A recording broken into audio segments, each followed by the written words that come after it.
Bueno, en parte lo que pasó, lo que acaba de pasar, también está incluido en el libro de Nehemías, porque hubo ocasiones en las que él tuvo que orar de emergencia. Que estaba enfrente al rey, el rey le dijo, ¿qué pides? Y él oró. Yo creo que ni pudo pestañear, sino que elevó una oración relámpago, porque era una situación de emergencia.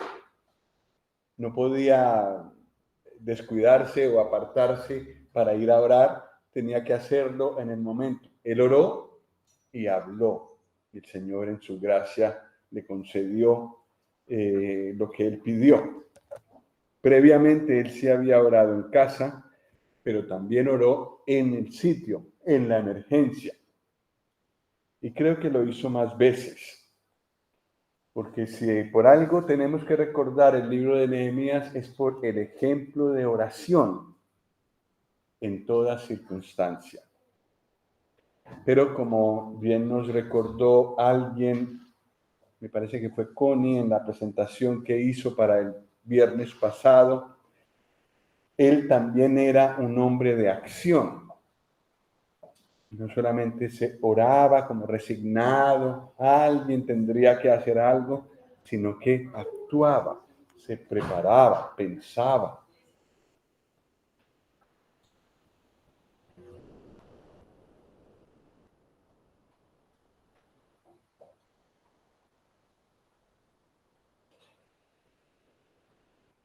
Oración y acción. Bueno, me gustaría pasar rápidamente, es una sola presentación para todo. Nosotros quedamos en el capítulo 6.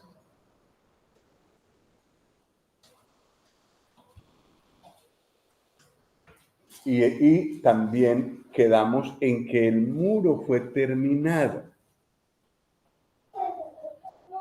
Eso equivale a que si yo tengo en mi corazón, el Señor ha puesto en mi corazón un servicio para Él, con la persistencia lograré eso. Bueno, y con la oración, hemos hablado claramente de esto. Y a veces las cosas pueden ocurrir con esas dos características, oración y acción. Bueno, una tercera, apego a la palabra, no faltándole a la palabra, sino en la palabra. Con esas tres cosas se logró el objetivo. Y en esto quedamos la última vez. ¿Qué hacer cuando todo está terminado? Estamos en el capítulo 6. ¿Y cuántos capítulos tiene Nehemías? 13. Estamos por la mitad del libro. Hay mucho por hacer todavía. Es necesario. Se ha obtenido una gran victoria, de tal manera que en vez de temblar los judíos, temblaban los enemigos. Pero no hay que descuidarse cuando se ha logrado una victoria espiritual.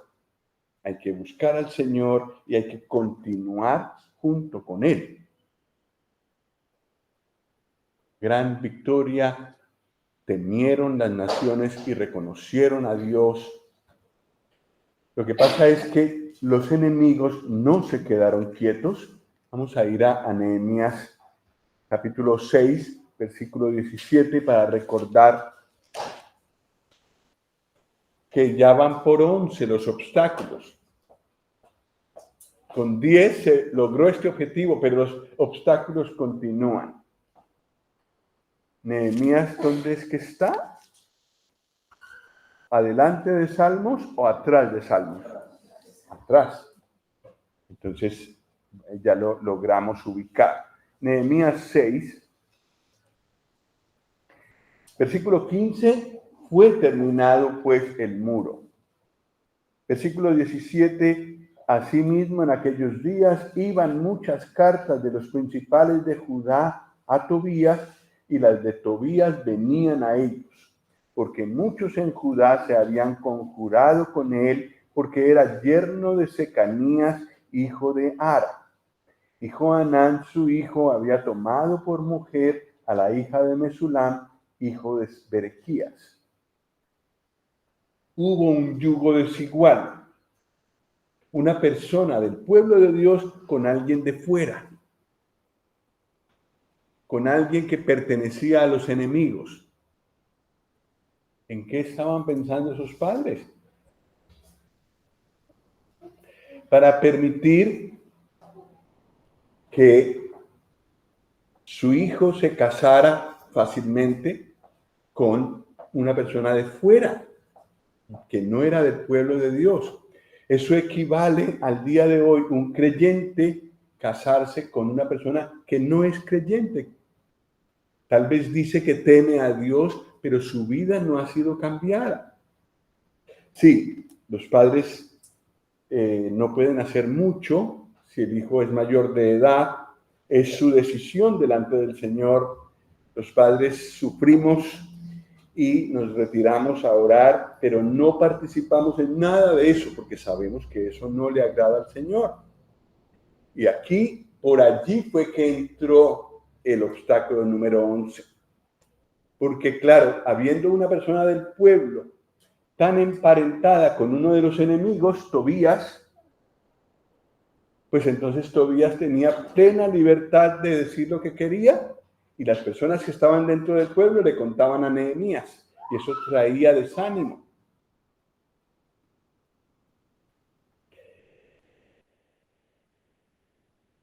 Segunda Corintios 6 dice: no os unáis en yugo desigual con los incrédulos. ¿Lo leemos? Porque eso está en el Nuevo Testamento y es para nosotros. Segunda Corintios 6, versículo 14. Aunque no solo habla del matrimonio, también se habla de otros yugos, asociaciones muy estrechas que hagamos con no creyentes. Nos sirven muy bien para el tema de Nehemías. Segunda Corintios 6, 14. ¿Me ayudan con la lectura, por favor? 1, 2, 3. No os unáis en yugo desigual con los incrédulos, porque ¿qué compañerismo tiene la justicia con la injusticia? ¿Y qué comunión la luz con las tinieblas? ¿Y qué concordia Cristo con Belial? ¿O qué parte el creyente con el incrédulo? ¿O qué acuerdo hay entre el templo de Dios y los ídolos? Son muchos elementos en contra. Lo que ha pasado en el tiempo de Salomón y en pleno siglo XXI es que el no creyente se arrastra al creyente. Eso es lo que más ocurre. La gracia del Señor ha hecho que ocurra al revés. Pero normalmente el no creyente saca del camino del Señor al creyente. Eso lo hemos visto muchas veces. Y entonces, ¿qué piensan las personas de fuera al ver algo así? Mínimo comentan. Entonces, pues claro, ya los que estamos casados, gracias al Señor, estamos casados. Pero los que no están casados pueden tomar lección de esto. No hay concordia, no hay acuerdo entre un creyente y un no creyente. El no creyente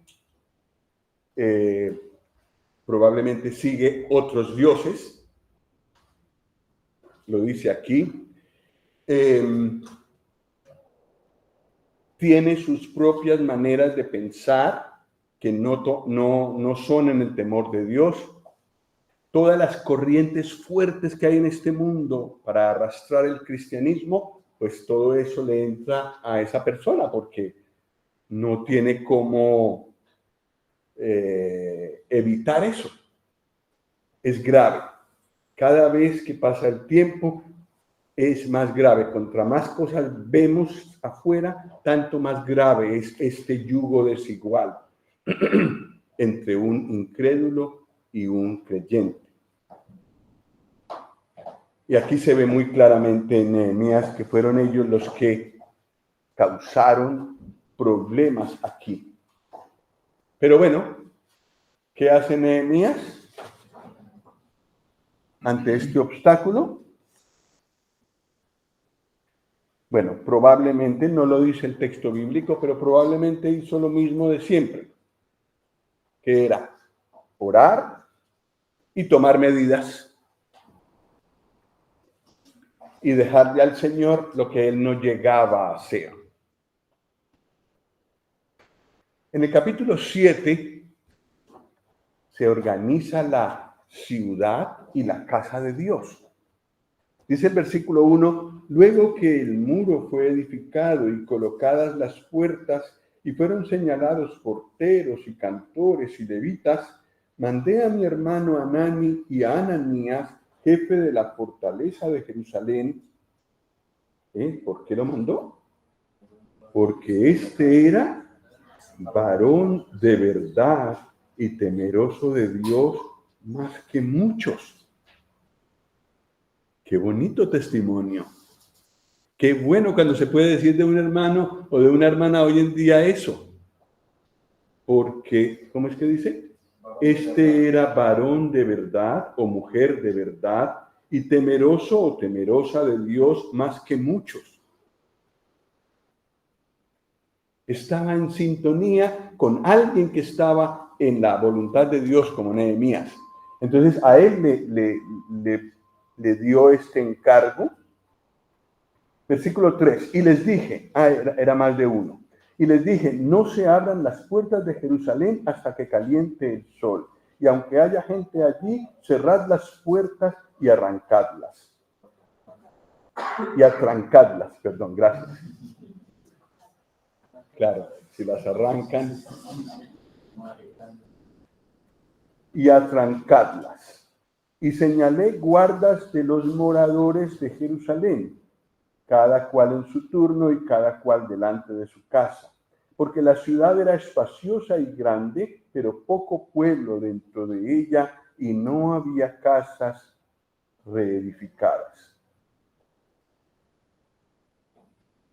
Había que organizar la casa, la ciudad y la casa de Dios, y para eso se necesitaba una persona temerosa de Dios más que muchos, que destacara en eso.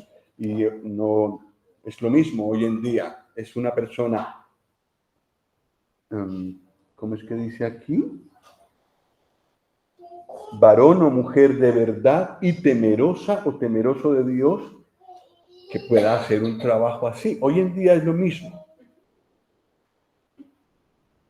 Y entonces dice el versículo 5, entonces puso Dios en mi corazón que reuniese a los nobles y oficiales y al pueblo para que fuesen empadronados según sus genealogías. Y hallé el libro de la genealogía de los que habían subido antes, y encontré en él escrito así. Y luego hay una cantidad de nombres. Un trabalenguas, más o menos, para nosotros. Pero todos todos apuntados. Eso nos recuerda que cada creyente, cada persona que ha recibido al Señor Jesús de todo corazón, le ha entregado su ser a Él, su nombre está apuntado. Y un día, yo creo, se leerá. Y el que no se halló inscrito en el libro de la vida, tiene que ser condenado, nos dice Apocalipsis 20. muy importante para Dios apuntar nombres. Y en el Nuevo Testamento, aunque hay muchos idiomas en el mundo y hay nombres de todo tipo, están apuntados en el libro de la vida, los que han entregado su vida al Señor.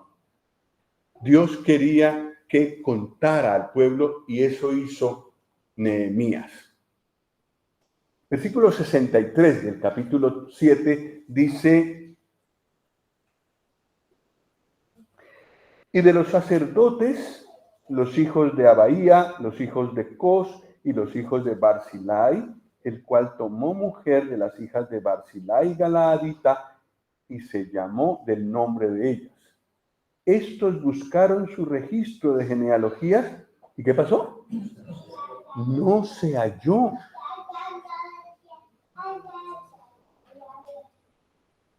Y fueron excluidos del sacerdocio. Y les dijo el gobernador que no comiesen de las cosas más santas hasta que hubiese sacerdote con Urim y Tumim.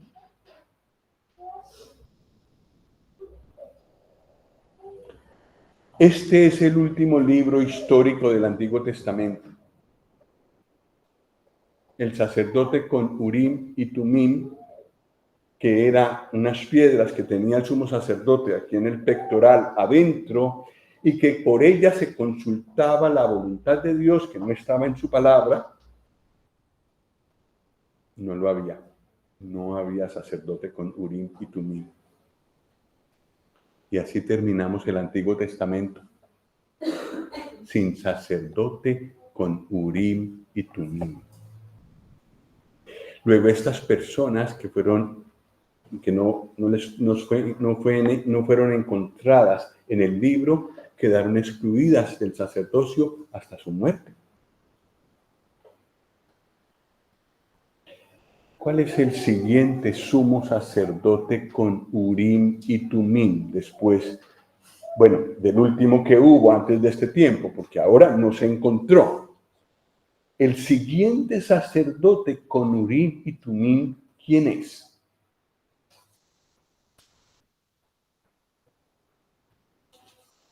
Lo hay. Hebreos nos habla mucho de él, el Señor Jesucristo, el gran sumo sacerdote.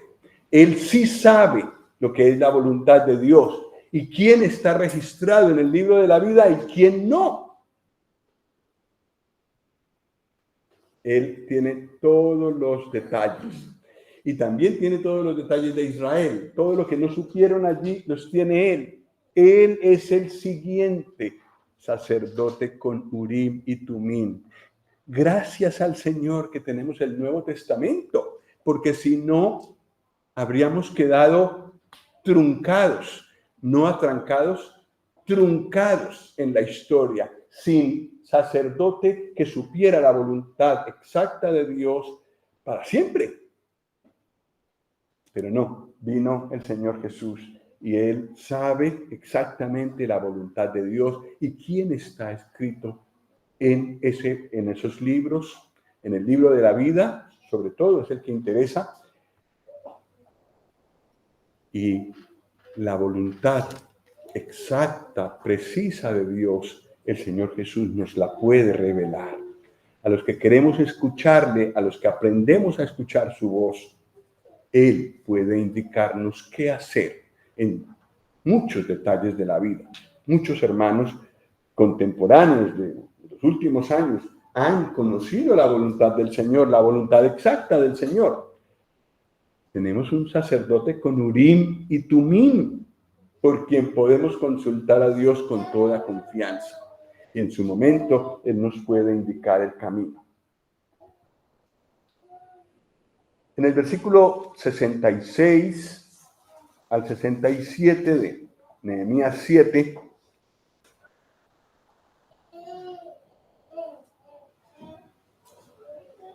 dice: toda la congregación junta era de 42.360, sin sus siervos y siervas, que eran 7.337.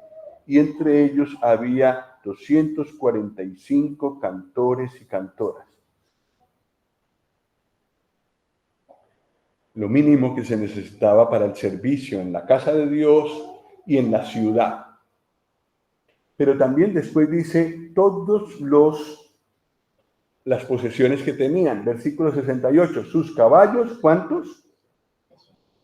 Un buen número, 736, sus mulos, tantos, etcétera, etcétera.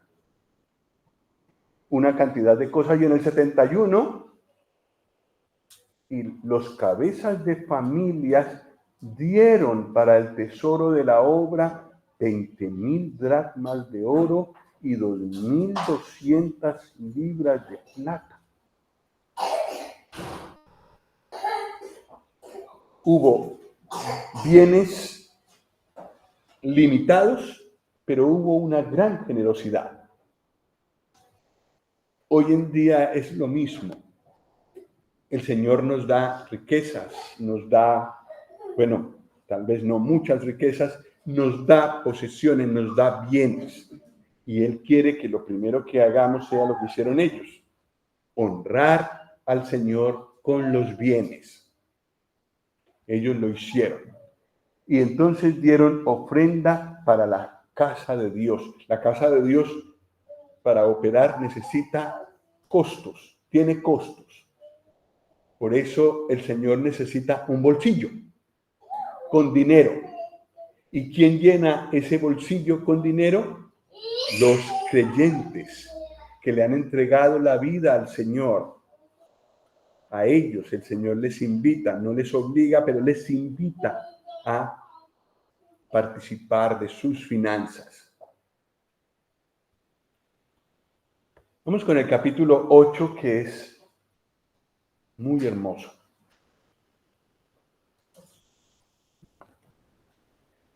Dice, un poquito antes, dice: venido el mes séptimo, los hijos de Israel estaban en sus ciudades. Y se juntó todo el pueblo como un solo hombre, 42,000 más 7,000, como 50,000 personas, madre mía. Delante de la puerta de las aguas, y dijeron a Esdras el escriba que trajese el libro de la ley de Moisés, la cual Jehová había dado a Israel. Y el sacerdote Esdras trajo la ley delante de la congregación, así de hombres como de mujeres, y de todos los que podían entender, el primer día del mes séptimo. Y leyó en el libro delante de la plaza que está delante de la puerta de las aguas, desde el alba hasta el mediodía, desde las 6 de la mañana hasta las 12, 1 del mediodía, en presencia de hombres y mujeres y de todos los que podían entender, y los oídos de todo el pueblo estaban atentos al libro de la ley. Y el escriba Esdras estaba sobre un púlpito de madera que habían hecho para ello, y junto a él estaban Matatías, Sema, Anías, Urías, Hilcías y Maasías a su mano derecha, y a su mano izquierda Pedaías, Misael, Malquías, Asum, Asbadana, Zacarías y Mesulam. Abrió pues Esdras el libro a los ojos de todo el pueblo, porque estaba más alto que todo el pueblo. Y cuando lo abrió, todo el pueblo estuvo atento. Bendijo entonces Esdras a Jehová, Dios grande, y todo el pueblo respondió: amén, amén, alzando sus manos. Y se humillaron y adoraron a Jehová inclinados a tierra. Y los levitas Jesúa, Bani, Serebías, Jamín, Acub, Sabetai, Odías, Maasías, Kelita, Azarías, Josabet, Anán, Pelaía, hacían entender al pueblo la ley, y el pueblo estaba atento en su lugar. Y leían en el libro de la ley de Dios claramente, y ponían el sentido, de modo que entendiesen la lectura. ¡Uf, qué bonito para un hogar donde se lee la palabra de Dios y se lee de esta forma! Que los niños puedan entender claramente. Versículo 9. Y Nehemías el gobernador y el sacerdote Esdras escriba y los levitas que hacían entender al pueblo dijeron a todo el pueblo: Día santo es a Jehová nuestro Dios. No os entristezcáis ni lloréis. Estaban escuchando la palabra de Dios y se entristecieron y lloraron. ¿Por qué sería?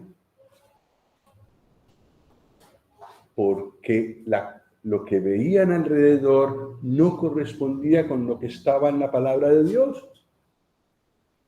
Eso causa tristeza para un corazón piadoso y hasta lágrimas. Hoy día también.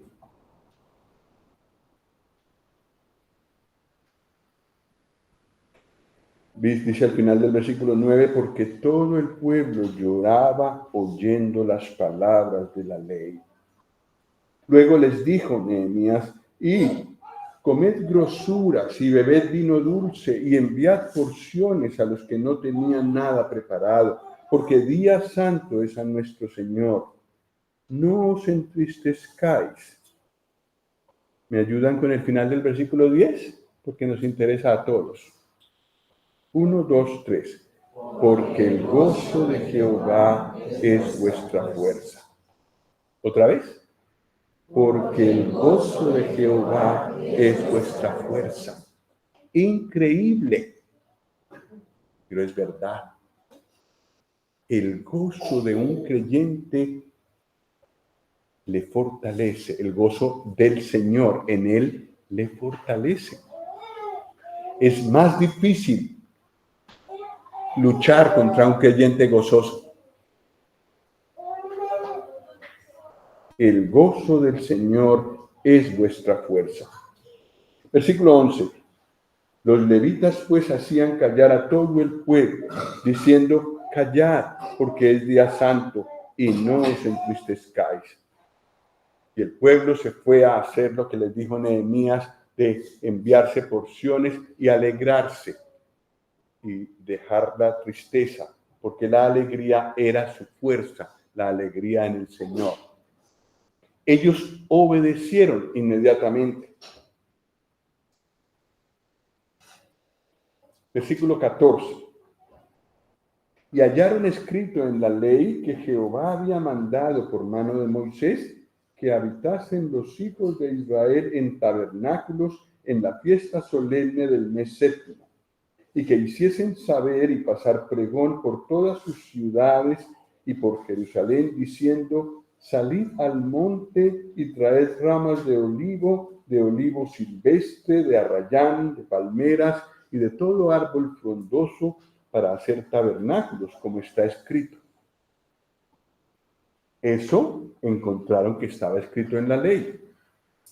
Estaban leyendo el Levítico 23, sin duda. ¿Y qué hicieron ellos? Versículo 16. ¿Qué pasó? Salió el pueblo. El Señor mandó, volvió a mostrar su voluntad. ¿Y ellos qué hicieron? Obedecieron. Salió pues todo el pueblo y trajeron ramas, todo conforme estaba dicho ahí, y empezaron a hacer las enramadas que el Señor había mandado hacer. Al final del versículo 17, ¿qué dice?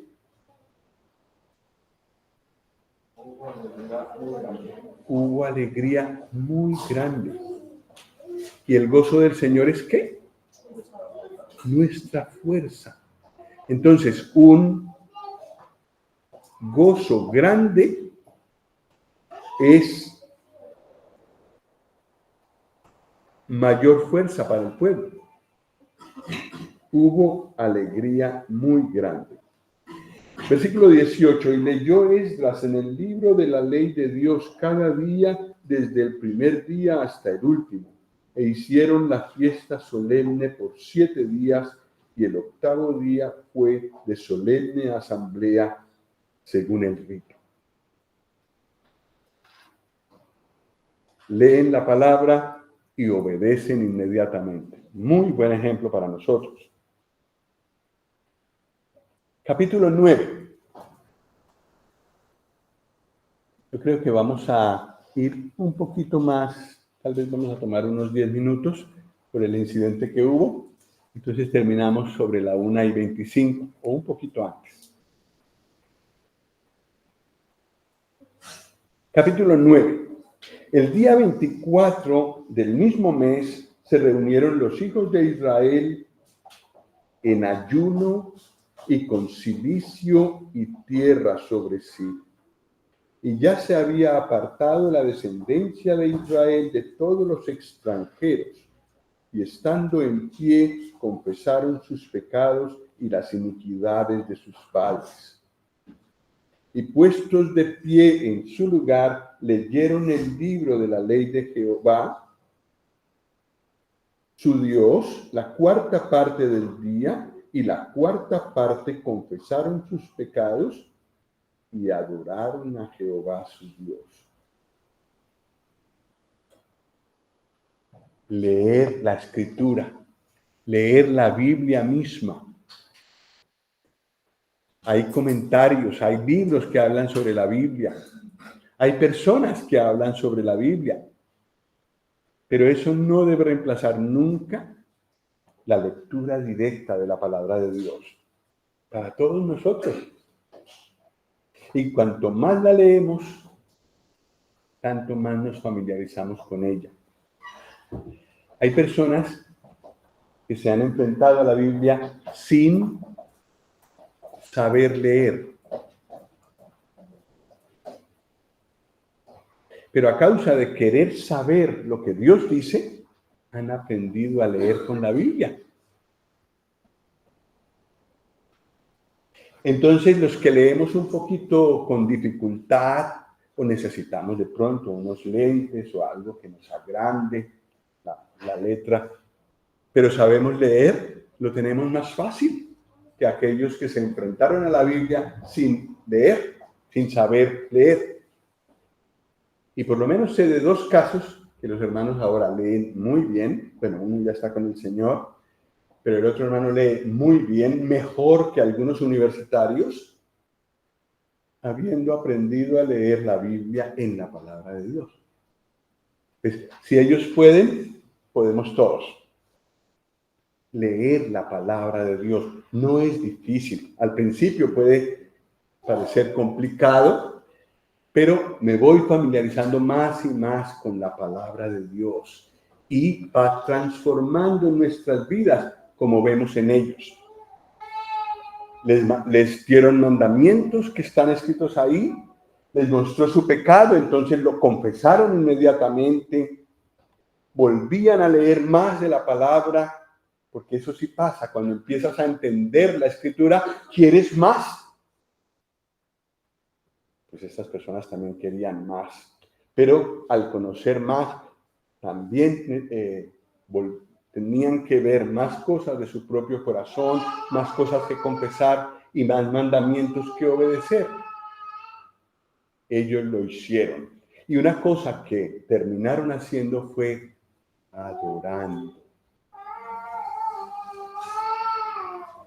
Ayer estábamos estudiando en Lérida la hoja de la oración, que varios de nosotros conocemos.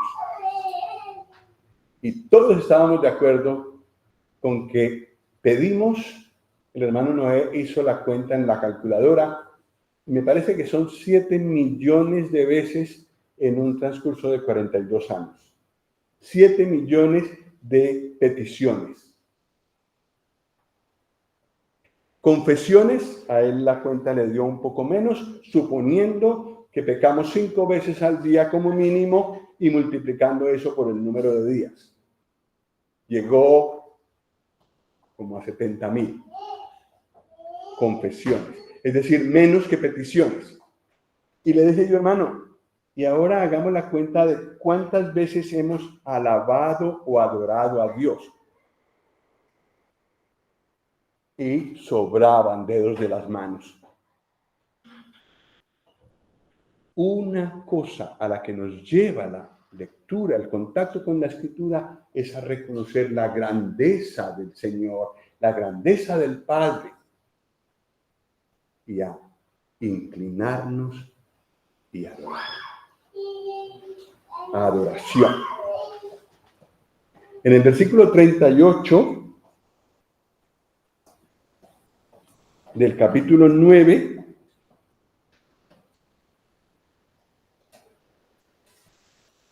todos los que escucharon la palabra de Dios de esta manera dicen, lo leemos juntos, versículo 38, capítulo 9, versículo 38, 1, 2, 3.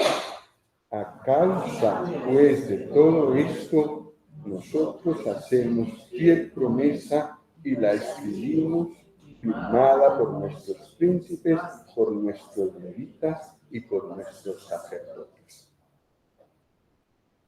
Un pacto de que obedecerían los mandamientos de Dios. Y lo firmaron. Y las firmas aparecen en el capítulo 10. Otro trabalenguas, pero es que al Señor no se le escapa ni una de esas firmas. Los que se comprometieron de corazón. Era muy importante esa promesa firmada por todos. Y una de las cosas que prometieron, versículo 30 y capítulo 10, versículo 39, a seguir más para adelante, las últimas palabras del versículo 39, ¿cuáles son? No abandonaremos la casa de nuestro Dios.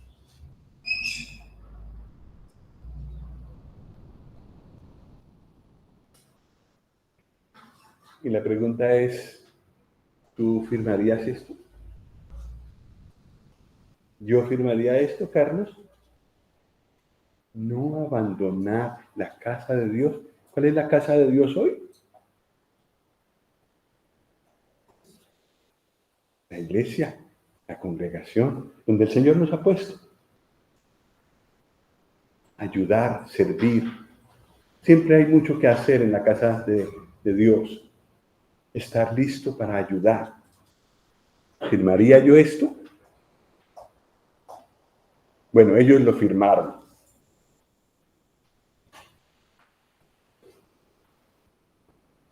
Oh, se repitió esta diapositiva. Bueno, en el capítulo 10 hay muchos más nombres. En el capítulo 11, perdón. Es que íbamos en el 10, sí. ¿No? Pasamos de largo a todos los detalles de la promesa, pero para entrar en el capítulo 11. Versículos 1 y 2. Habitaron los jefes del pueblo en Jerusalén, mas el resto del pueblo echó suertes para traer 1 de cada 10 para que morase en Jerusalén, ciudad santa, y las otras 9 partes en las otras ciudades. Y bendijo el pueblo a todos los varones que voluntariamente se ofrecieron para morar en Jerusalén.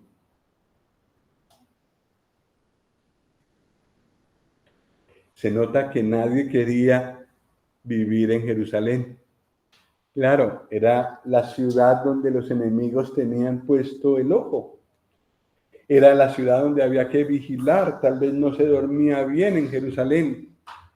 Era la ciudad donde estaba el santuario y todas las cosas preciosas de Dios, había que cuidarla. Eso es un servicio.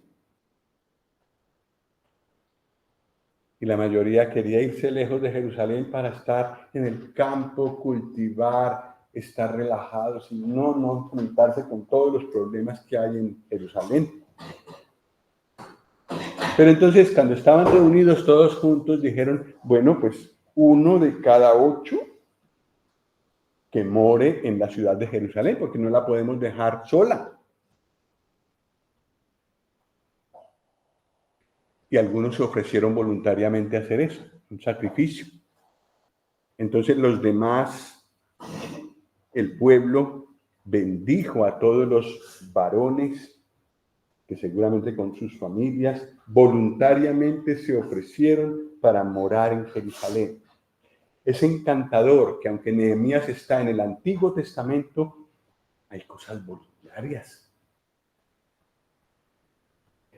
Las cosas voluntarias pertenecen bien al Nuevo Testamento, pero muy bonito verlo en el Antiguo. El Señor quiere nuestra voluntad hoy también. Capítulo 12.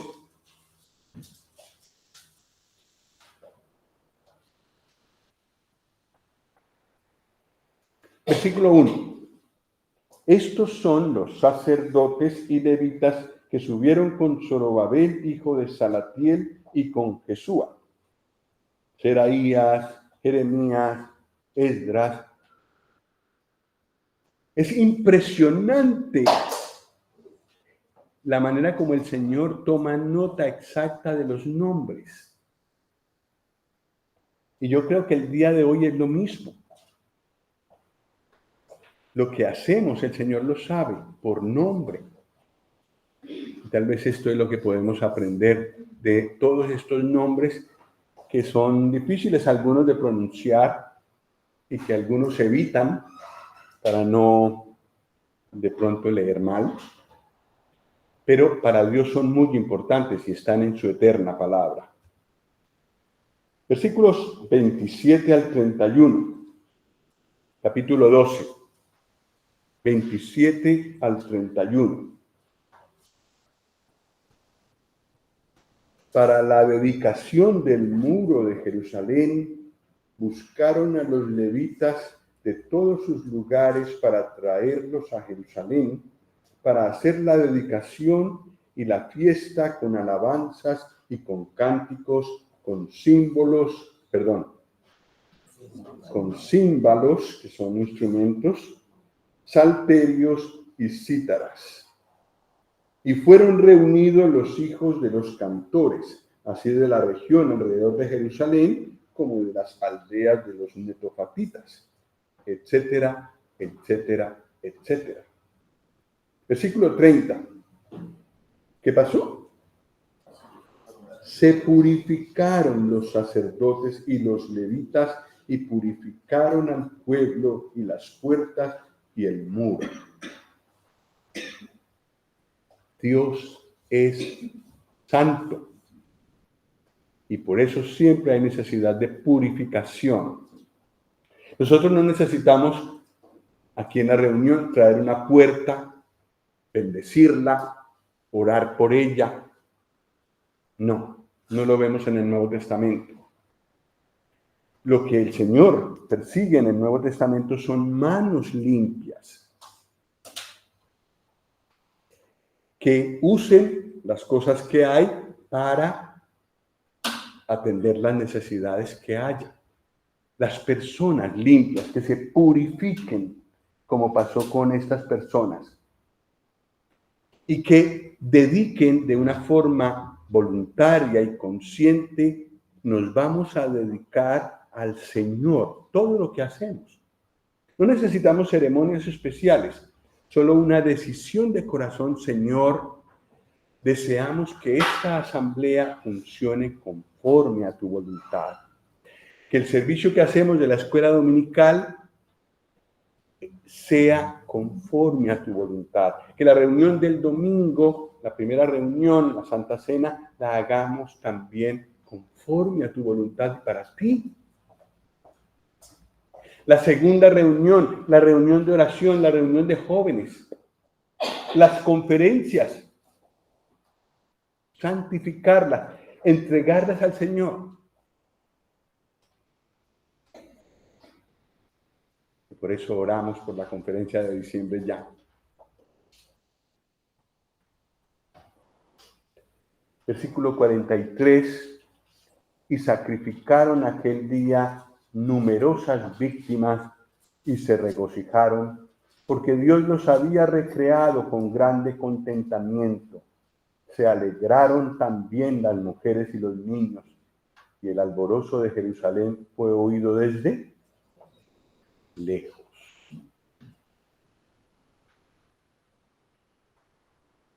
El gozo del Señor es una fuerza grande. Y el gozo viene con la obediencia, con la santidad.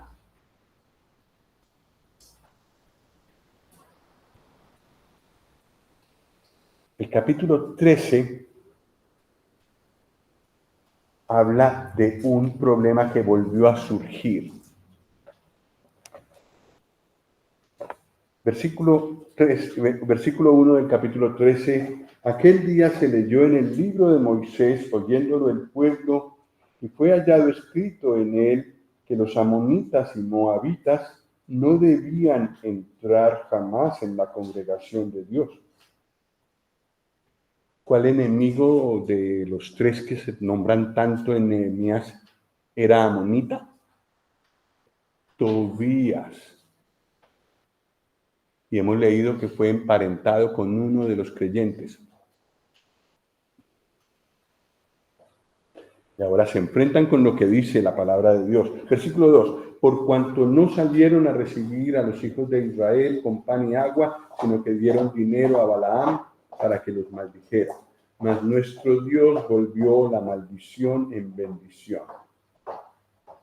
Cuando oyeron pues la ley, ¿qué hicieron?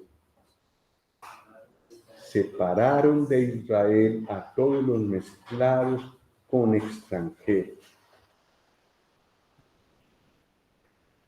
Si eso no lo podemos aplicar hoy, pidiéndoles divorcio a personas, a creyentes que se han casado con no creyentes. En el Nuevo Testamento eso cambió. Y la mujer creyente no debe separarse del marido incrédulo y tampoco el marido creyente de la mujer incrédula. El vínculo sigue, pero el buscar al Señor de corazón, esto sí que lo puede hacer una persona creyente que está en esta condición. Santificarse él mismo y buscar hacer la voluntad del Señor, a pesar de estar casado con una persona que no es creyente. De tal manera que hoy en día conocemos muchas familias donde eso pasó, se convirtió ella y él no, y los hijos siguen con el Señor. Y finalmente, en muchos de los casos, el marido también ha creído en el Señor. Eso puede ocurrir hoy también. Si hay una persona que se mantiene fiel al Señor, ora por su cónyuge no creyente, esto puede ocurrir. El resto del libro más o menos vuelve sobre los mismos problemas. Nehemías se fue a donde el rey, ya se le acabaron los 12 años que le habían dado, se fue a donde el rey, y después de un tiempo, yo creo que el Señor puso en su corazón, él volvió, y lo que encontró fue desobediencia otra vez. Donde había pecado, otra vez Nehemías actuó muy fuerte. En los aposentos de la casa de Dios había una persona, uno de los enemigos, uno de los parientes de los enemigos, estaba viviendo ahí.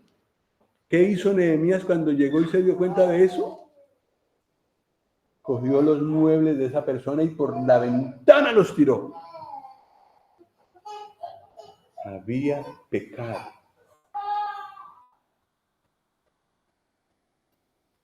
Todas las cosas que no estaban según la palabra de Dios, él las corrigió. También en guardar el día de reposo con celo.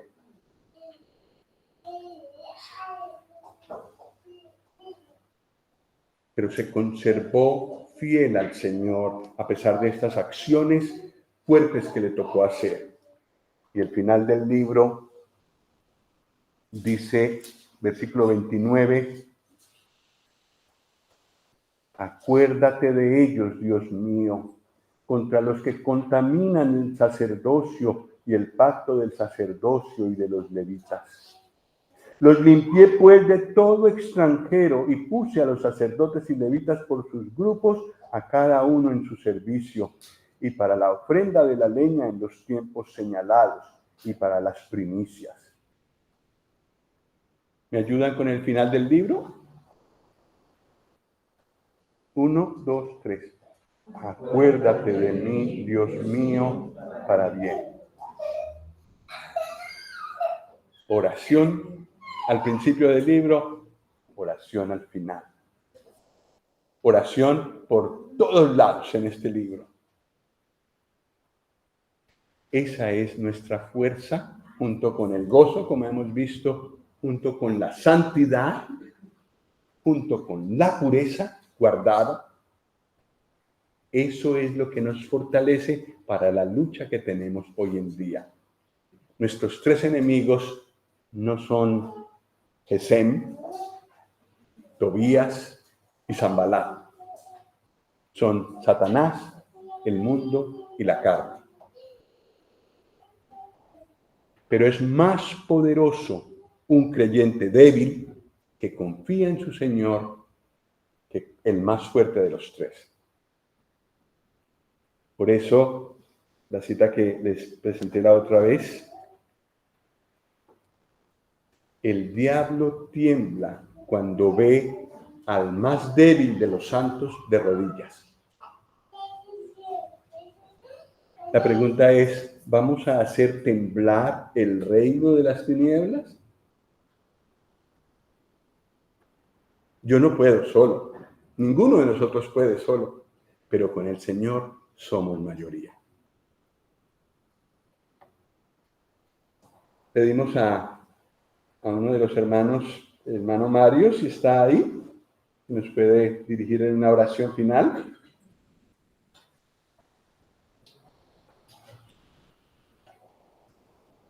Hermano Mario.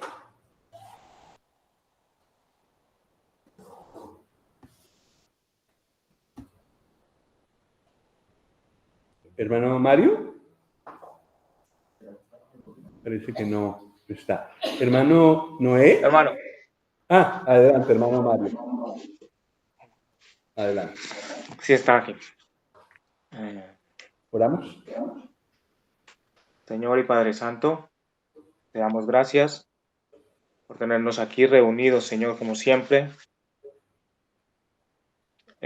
congregados en tu hermosura, Señor, en tus cosas que nos das, en el poder seguir tus pasos, Señor, en amarte y aprender cada día más de tu palabra. Por eso nos encomendamos, Señor, este día y todos los días de la próxima semana, Señor, para que podamos seguir confiando en tu amor.